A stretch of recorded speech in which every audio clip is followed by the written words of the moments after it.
My guest today, Donny Osmond.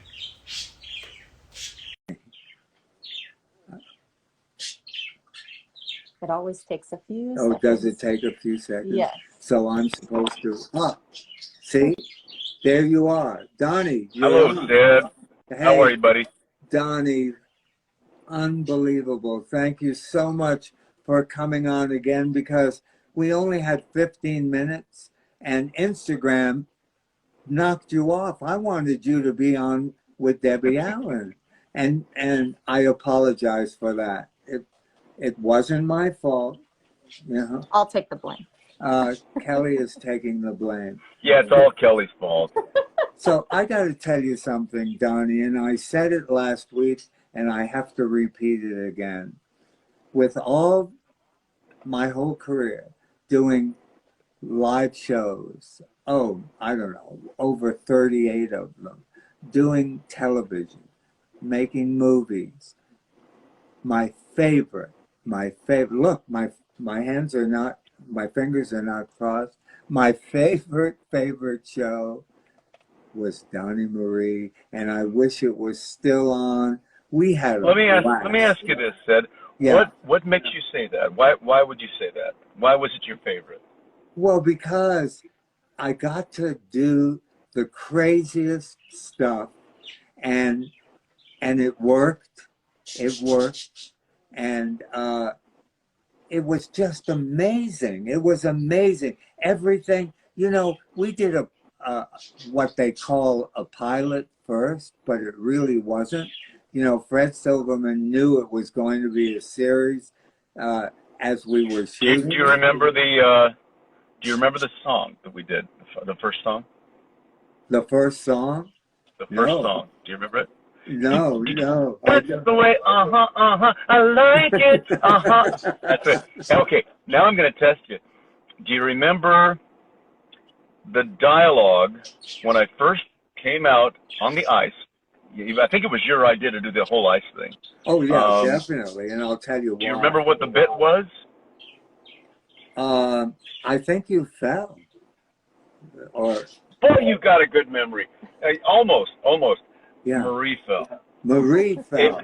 Yeah. I had this mannequin on my shoulder, dressed like Marie. Oh, right. Oh. And I did a spin. If you remember, and the mannequin came off and it went head first to the ice, and I think the arm popped off or something. And then Marie came out afterwards. That was the very first thing. Donnie, we could have been arrested for that, Completely. right off the top. I mean, dropping your sister like that, even though it was a mannequin, the audience didn't know that.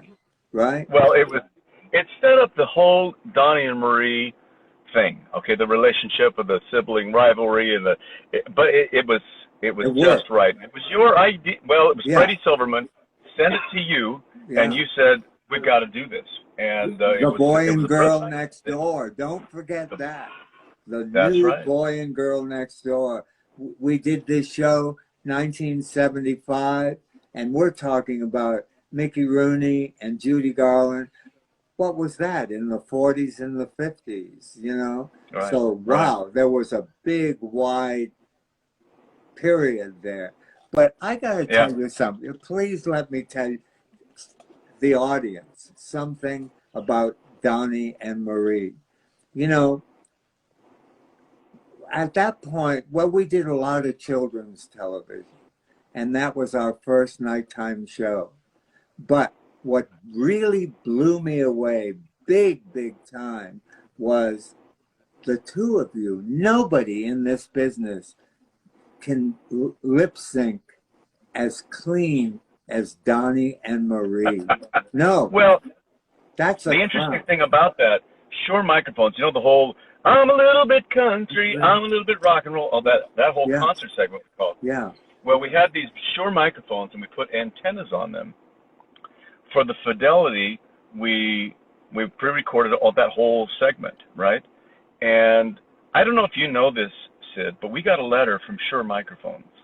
And this is before the wireless microphone technology was really perfected. Right. And the letter, I remember reading the letter. They said, "What have you done to our microphones? And how can you get that quality?" We even fooled Shure microphones That because company, yeah. we worked on it night and day, and because we wanted the fidelity to be good, and wireless technology wasn't that good back in those days. But everything your brothers did, everything, Jimmy, oh my God, Jimmy was the Fantastic. crown jewel of the show. And of course, you and your sister, everything had to be, that's what I love about your whole family, had to be absolutely perfect. And the audience picks that up, and that I think show, so. I got to tell you something too. I know that you just opened your show in Vegas, and I did see you, both of you. You were at the Flamingo. They even named the theater after both of you. And you were there for what, 12, 14 years or whatever? It was 11 years. It was supposed to be 6 years. weeks, turned to 11 years, yeah. Well, I exaggerate. I live in Hollywood. It's, you know what I mean? We always do that. You're Sid Krofft. Your middle name is Exaggeration. Oh, it is? Okay. Okay, so I got to tell you something. Donny Osmond is, and I had this conversation with David Copperfield just a few hours ago, again, he's watching right now. When I told Hello, David. him, I love that guy. yeah, oh, I love David. do. We talk on the phone every once in a while. He's just a great guy. Oh, the best. But you know what David and myself have always said about Donny Osmond, especially Donny Osmond? What a showman. And when you go to see his show, he not only, we all know he can sing a while and blow us away with that. And we all know that he can dance his butt off. And you just tell him, any kind of, you were on Dancing with the Stars, and of course, you've won more trophies than Debbie Allen, right? Oh, I don't know about that. I hope Debbie Allen isn't watching right now. But winning Dancing with the Stars was probably one of the hardest things I've ever done. But it was so cool to get that trophy. Well, come on. And what about The Masked Singer? Masked Singer. I almost got that one. I was runner-up on Masked Singer, but I was the very first one. So that was a fun show to do. T-Pain won that series. But you know what? I really want you to see this show because it's not just a show about, and you can, being a producer, you can appreciate this. It's not just a show about my latest album or my latest project. Sid, this show encompasses 6 decades of show business. In fact, and I can hardly wait for you to see this part. I'm coming. I am real soon. I do a rap. It's almost 10 minutes long. I called Raj Kapoor, who directed this thing for me, an amazing guy. And I said, Raj, we're trying to fit 6 decades into a 90-minute show. What do you think about me doing a rap about my life, very Hamilton-like? And he said, oh, that's brilliant. And we get Keith Harrison on the phone, my musical director, and he starts working. It took him 5 months to write this thing. But it starts out, it all began back in Utah. I was 4 years old, started singing with my brothers, and the sound was like gold. So my folks took a leap and said, what the hey, we got to get these monsters out to California. And it goes faster and faster and faster. You, above anybody, Sid, would eat this up because visually you see everything as I'm saying it. Your whole life, yeah. My whole life, all 6 decades in 10 minutes. Do you know what I want to add to that? That's what? Great. We got great timing. We could be a vaudeville act, and the top of the bill, you and me, But I got to tell you something. Very few people in our business can talk.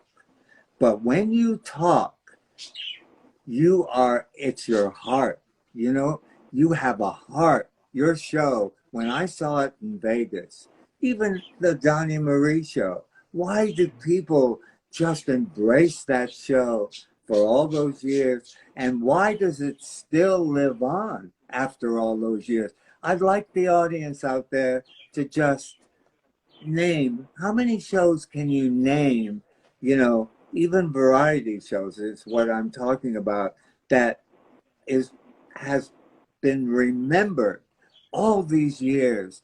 And I know that when you, in your act, when you talk to the audience, it's so real and they embrace you, and Well, you're saying something right now, Sid, that only a seasoned producer like yourself really understands, and that is, it's all about storytelling. Even when you're singing a song, it's about storytelling. of course. I'm going to tell you an example of that. Years and years ago, I don't know if you know Lee Sweetland. He was an amazing vocal coach out there.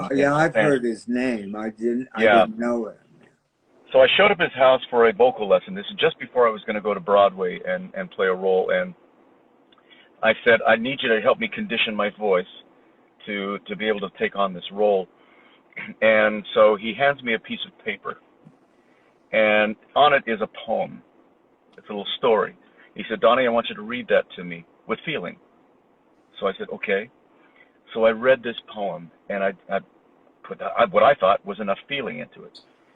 And then he looked at me afterwards. He says, no, tell me the story with more emotion and more feeling. And then I really threw myself into this, Sid, and I just gave it my soul. And I finished it, and he looked at me. He said, brilliant. The lesson is over.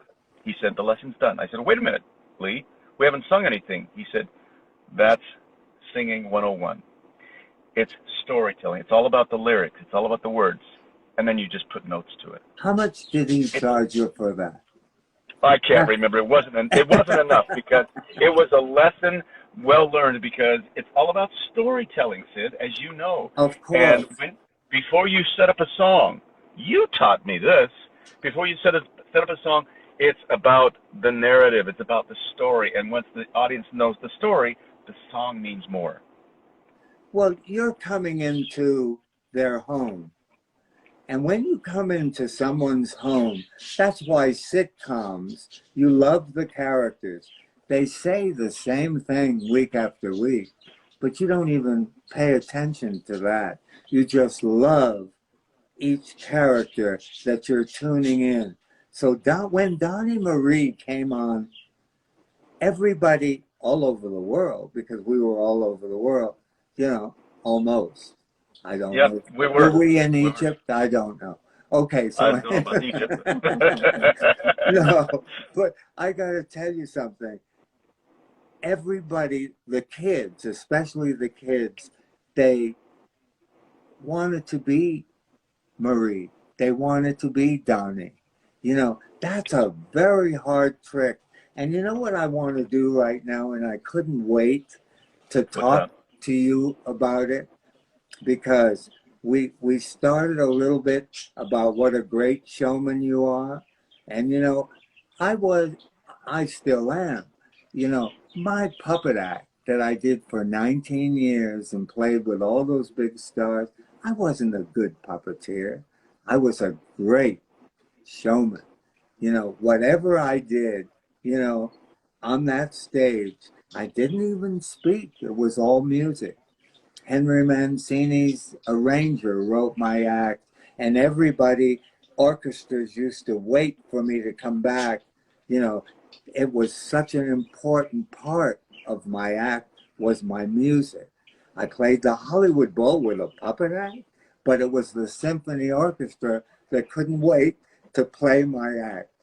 Nobody could see it, but they did on the screens, because how big is a marionette?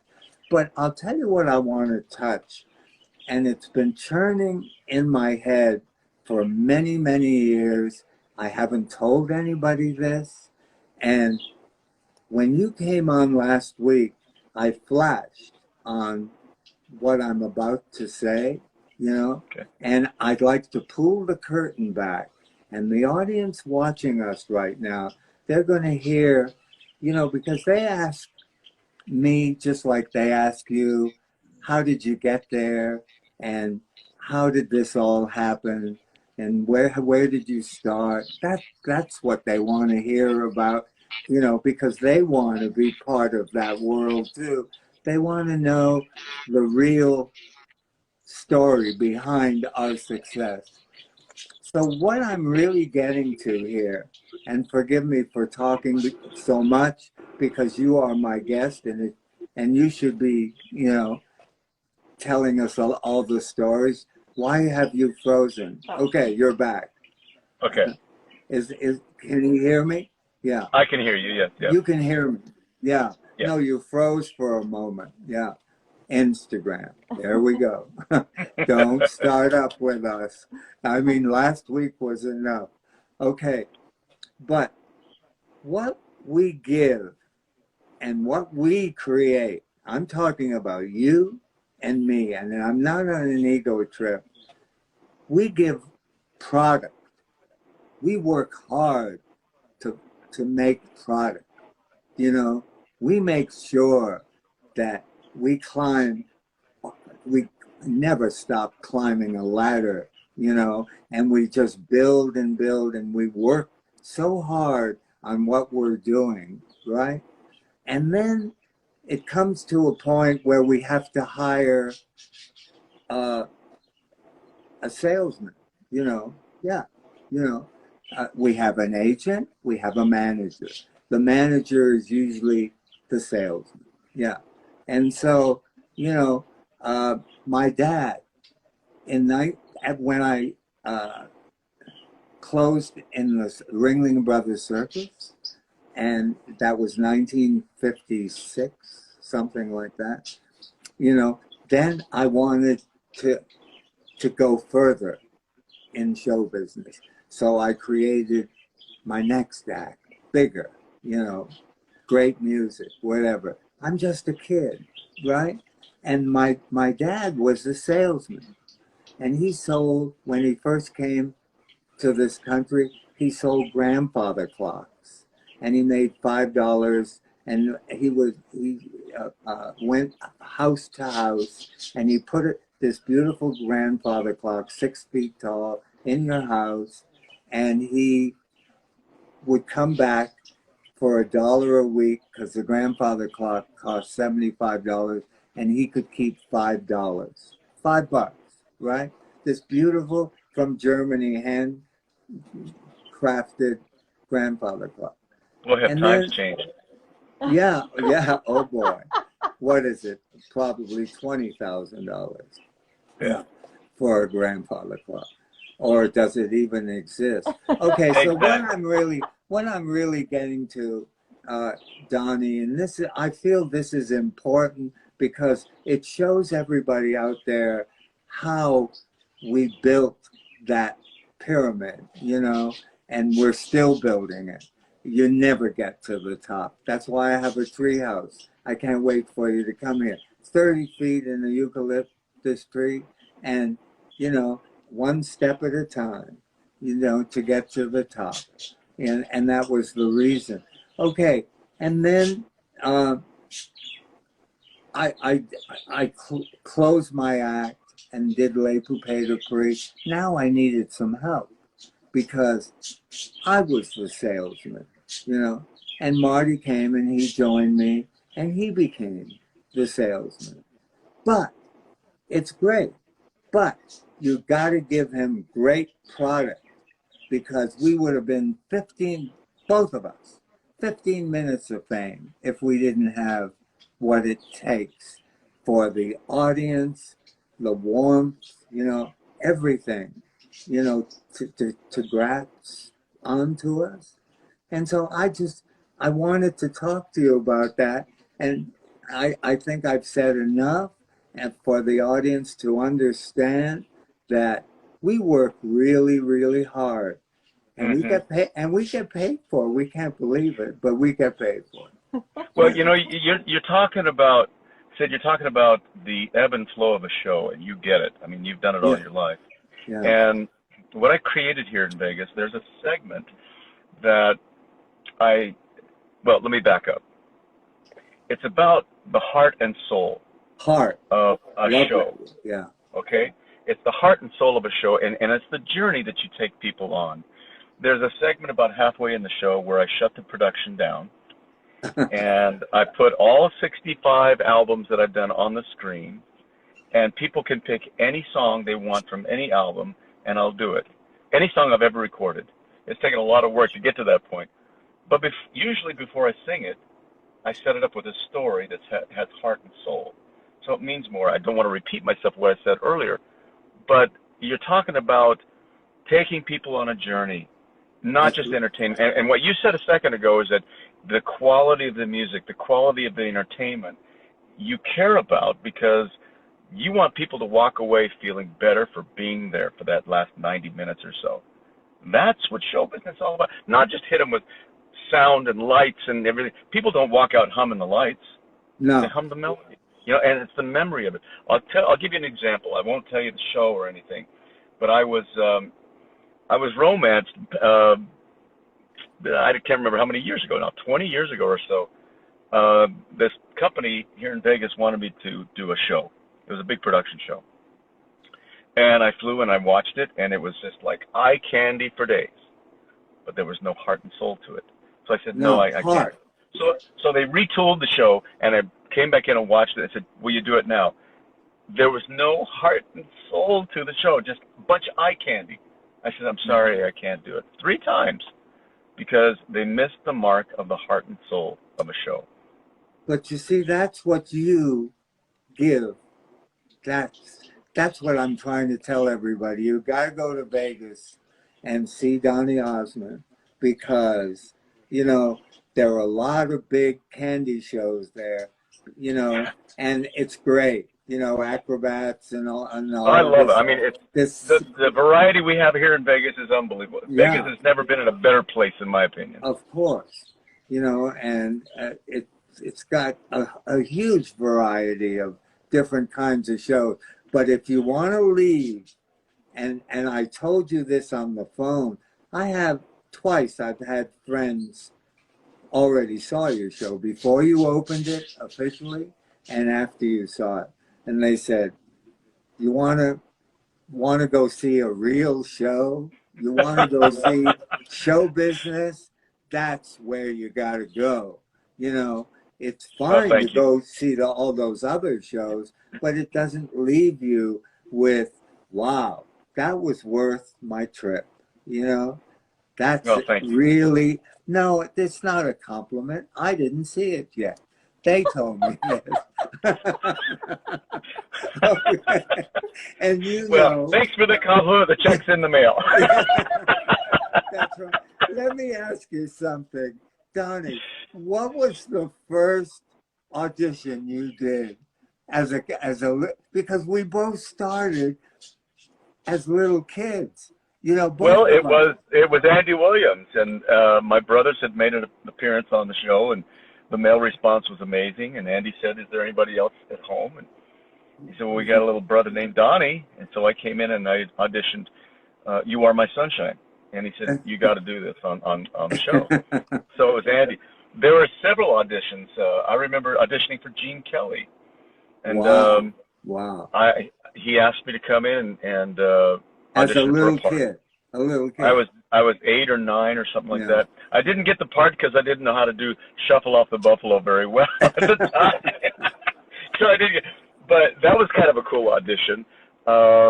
When I auditioned for, and auditions are just like, they get your heart pumping. They're scary.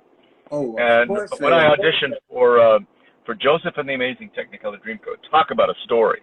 That's a great story. But I auditioned. It was a tense audition, but I put my heart and soul into it. And my producer, he said right after that, he said, "Cancel the rest of the auditions. You're the one I want." Well, come on. You were also a name for the marquee, you know, and I saw you in it. That was a brilliant, beautiful show. Thank you. Oh, well, it was when Andrew Lloyd Webber asked me to be the one for the movie, for the film that he did. Yeah, I was just so honored because I really wanted that role. because I did it it was supposed to be 6 months and it ended up being 6 years.